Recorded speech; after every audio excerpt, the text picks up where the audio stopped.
नामालूम अफराद वहां क्या कर रहे थे। ये 20 लोगों की शक्लें आप देखें, ये कौन लोग थे? मुझे पता ये कौन लोग थे और इनका मकसद क्या था। जब वकीलों को अंदर नहीं जाने दे रहे थे, ये कौन सी वीआईपीज थे जिनको अंदर जाने दिया? और शक्लें देखें इनकी, जो यहां जुडिशल कॉम्प्लेक्स में हुआ है। मैं समझने की कोशिश कर रहा हूं कि हमारे वकीलों को भी बाहर निकाल दिया, थोड़े से लोगों को अंदर जाने दिया, गिनती के लोग थे वहां, पुलिस रेंजर्स भरे हुए थे। नामालूम अफराद वहां क्या कर रहे थे। ये 20 लोगों की शक्लें आप देखें, ये कौन लोग थे? मुझे पता ये कौन लोग थे और इनका मकसद क्या था। इनका मकसद वही था जो मुझे इन्होंने वजीराबाद मारने की कोशिश की है। और मैं, अल्लाह ने बचाया मुझे, वो नाम मुझे बताता और जो नाम मैं सीन देखता, मुझे तो आंखों में नजर आ गया कि ये करने क्या जा रहे हैं। जब मैं अदालत में एंटर कर रहा हूं, पुलिस ने चार्ज कर दिया, ऊपर से वो ईंटें मार रहे हैं, इश्तिहार दे रहे हैं, इंतशार फैला के उसके अंदर इन्होंने मुझे कत्ल करना था कि जी ये देखें इंतशार में ये कत्ल हो गया। ये जो लोग 20 गए हैं, इनसे पूछें कि इनका मकसद क्या था अंदर जाने का। इनका मकसद मुझे कत्ल करने का था। तो मैं बड़े अदब से कहना चाहता हूं कि चीफ जस्टिस साहब, ये जितने भी मेरे ऊपर केसेस हैं, एक केस भी जेन्युइन नहीं है। ये केसेस सिर्फ मुझे अदालतों में यहां से निकाल के कत्ल करने के लिए। इन्होंने अगर मुझे जेल में भी डाला, उधर भी ये कत्ल करेंगे, क्योंकि जो ये बैठे हुए हैं लोग, ये जाती मफादात, यहां अरबों रुपया है, मुल्क से बाहर भी पड़ा हुआ है, यहां आगे इनको पैसा नजर आ रहा है, मुल्क का दिवालिया निकल गया है। ये पैसे बनाने के चक्कर में इनको खतरा ये है कि इमरान खान आ गया तो ये जो हमने इतनी मेहनत से पैसे चोरी किए हैं और जो हमारे बाहर पैसे पड़े हैं और आगे बनने हैं, वो होने नहीं देगा।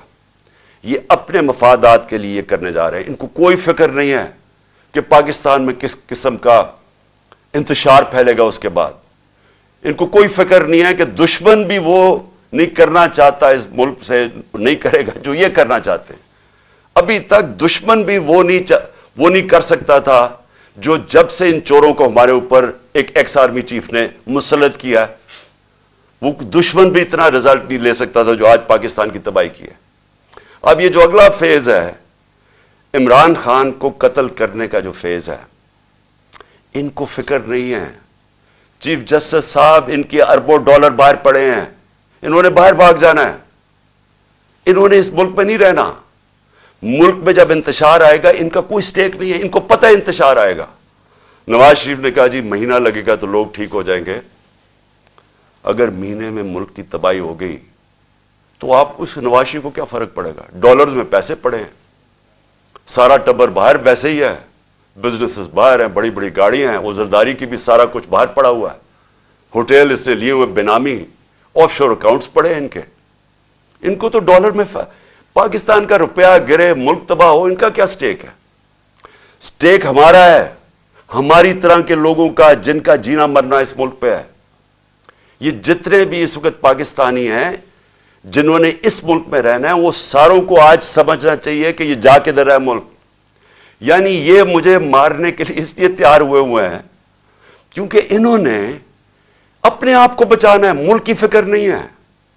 तो मैं अदब से रिक्वेस्ट करता हूं और मैं मजबूर हूं रिक्वेस्ट करने के लिए, आप अगर ये फिल्म देख लें, मुझे ये बताएं कि जब वकीलों को अंदर नहीं जाने दे रहे थे, ये कौन सी वीआईपीज थे जिनको अंदर जाने दिया? और शक्लें देखें इनकी, क्या ये कोई वकील थे?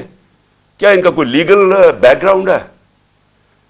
इनका मुझे पता है क्या बैकग्राउंड है, और वो बैकग्राउंड है जो कि वजीराबाद में पूरा प्लान करके मुझे मारने की कोशिश की गई।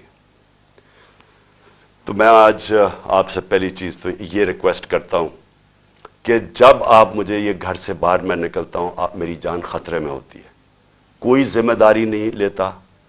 मेरी जो प्राइम मिनिस्टर की सिक्योरिटी थी वो भी इन्होंने, ये जो मोहसिन नकवी से घटिया आदमी, ये क्रिमिनल आदमी है, इससे पहले पूछे इसके पास पैसा कितना था, आज अरबोपति बन गया, किधर से पैसा है? जरदारी का बेटा क्या होगा? ये वो लोग हैं जिनका सिर्फ वन पॉइंट एजेंडा, इलेक्शन करवाने नहीं आए, ये खत्म करने आए हैं पीटीआई को या इमरान खान को। इसलिए मेरी आपसे रिक्वेस्ट है कि जब मेरे पास ना कोई सिक्योरिटी है, जो मेरे लोग हैं उनको ये रोक लेते हैं, जो थोड़े से हैं, और वो وہ تو نہیں سیکیور کر سکتے جس طرح کی تھریٹ ہے. تو مہربانی کر کے مجھے ویڈیو کانفرنس پہ کروائیں. جتنے کیسز ہیں میں ایک ایک کا جواب دینے کے لیے تیار ہوں, لیکن اس طرح مجھے ایکسپوز نہ کریں. اور یہ بال بال میری جان بچی ہے. یہ میں اتنے بڑے ٹریپ کے اندر یہ مجھے لے کے جا رہے تھے, تو اللہ کا شکر ہے کہ وہ جو ایک تو میں نے اپنی آنکھوں سے دیکھا, ادھر سے جلدی سے وہ آیا اور اس نے کہا نکلو یہاں سے, یہ تو کچھ اور گیم بنی ہوئی ہے یہاں, یہ جیل کی نہیں ہے, جیل سے آگے کی. تو اس لیے ایک تو میں نے یہ بات کہی. دوسرا, کل سے ہمارے سارے سینئر آفس بیررز جو ہیں پارٹی کے, سب کے گھروں کے اندر اٹیکس ہو رہے ہیں. جمشید چیمہ اور مسرت ان کی بیوی, ان کے گھر 3 بجے پولیس آتی ہے رات کے, 2 گھنٹے ان کے گھر بیٹھی رہتی, چیزیں توڑ دیتی ہے. کیا ان کا جرم کیا؟ کس طرح آئے ہیں گھسے کسی کے گھر کے اندر؟ جس طرح میرے گھر میں آ کے ساری چیزیں چوری کر کے لے گئے, ان کے گھر سے بھی چیزیں چوری کر کے لے گئے. یہ ہے پولیس کا آج امیج جو یہ جو آئی جی ہے اور یہ جو سی ایم ہے, یہ جو کر رہے ہیں.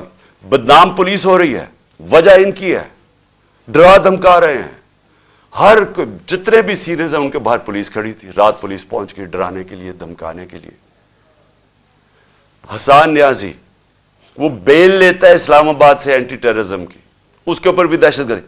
وہ بیل لے کے باہر نکلتا ہے, ویگا میں اس کو اٹھا کے لے جاتے ہیں, ابڈکٹ کر کے لے جاتے ہیں. کون سے قانون کے تحت؟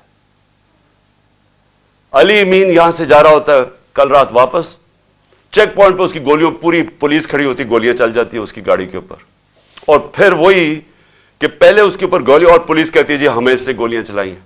وہ جس طرح اس کو ذل شاہ کو جس طرح بے دردی سے تشدد کر کے مارا بچارے کو گیا اور مرڈر کیس میرے پہ ڈال دیا. وہ یہاں سے کوئی غیر قانونی طور پہ میرے گھر کے دروازے توڑ کے یہاں گھسے, اور یہاں کے جی کلیشنکوفs مل گئی ہیں, تو ان کو پتہ نہیں کیا مل گیا, اور پتہ نہیں کوئی پلاسٹک بوتل کے اندر پیٹرول بم ملا ہے.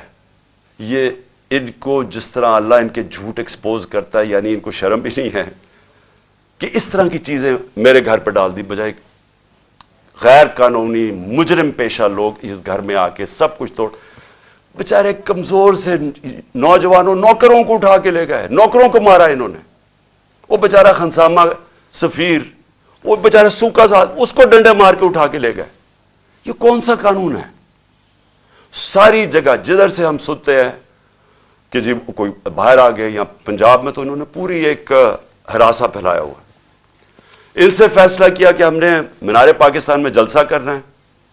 اب پتہ چلے جی کل عدالت فیصلہ کرے گی. ہمیں کہا کہ ہاں بدھ کو آپ کر سکتے ہیں, اب کل پہ چلا گیا. اور وہاں پورا اسٹیج سیٹ اپ کرنا ہے, صرف اس لیے کہ کسی نہ کسی طرح ان کا کیمپین بھی روکی جائے, یہ الیکشن نہ کر سکیں, ان کے لوگ بھاگ جائیں, سینئر لوگوں کو ڈرا دیں. تو پہلے تو میں اپنی عدلیہ, دیکھیں ہمیں ہوپ صرف اس وقت پاکستان کی عدلیہ سے ہے, ہماری ہیومن رائٹس کی حفاظت کریں. لیکن میں آج سے سارے ہم ان سب ثبوت اکٹھے کر رہے ہیں. جس طرح کا انہوں نے ظلم اور تشدد کیا لوگوں پہ, ہم سارے ثبوت اکٹھے کر کے یہ سارے انٹرنیشنل ہیومن رائٹ آرگنائزیشنز کو آج ہم بھجوا رہے ہیں, یورپین یونین کو اپروچ کر رہے ہیں.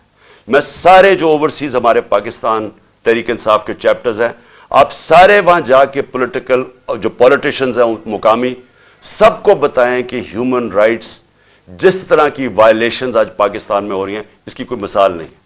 ہماری جمہوریت کو قتل کیا جا رہا ہے, کسی کو آئین کی فکر نہیں ہے. ابھی تک جو الیکشن کروانا تھا, مجھے بتائیں 30 اپریل کو الیکشن ہے, تو یہاں تو کوئی الیکشن کی فضا ہی نہیں بننے دے رہا ہے. پہلے ہماری ریلیز کے اوپر اٹیک کر دیا, جو پہلی دن تھی اس کے اوپر انہوں نے, جس ذل شاہ بیچارہ شہید ہوا, کتنے ورکرز کو مارا. اور اب پھر جو جلسہ کرنا تھا اوپننگ, اس کے اوپر وہ پرمیشن نہیں دے رہا ہے. تو یہاں تو جمہوریت کا قتل ہو رہا ہے, آئین کا قتل ہو رہا ہے. ہم انٹرنیشنل ہیومن رائٹس آرگنائزیشنز کو پھر سے میں کہہ رہا ہوں آج اپروچ کریں گے, فورن کیپٹلز کو اپروچ کریں گے, اپنے پی ٹی آئی کے جو چیپٹرز ہیں دنیا کے اندر ان کے ذریعے, اور اس کے علاوہ ہم اپنے آنریبل چیف جسٹس آپ کے سامنے جو وائلیشنز ہو رہی ہیں اس ملک کے اندر کوئی یہاں قانون نہیں رہ گیا. جنگل کا قانون ہے مائٹ از رائٹ, اس کے مطابق اس وقت یہاں ہر قسم کا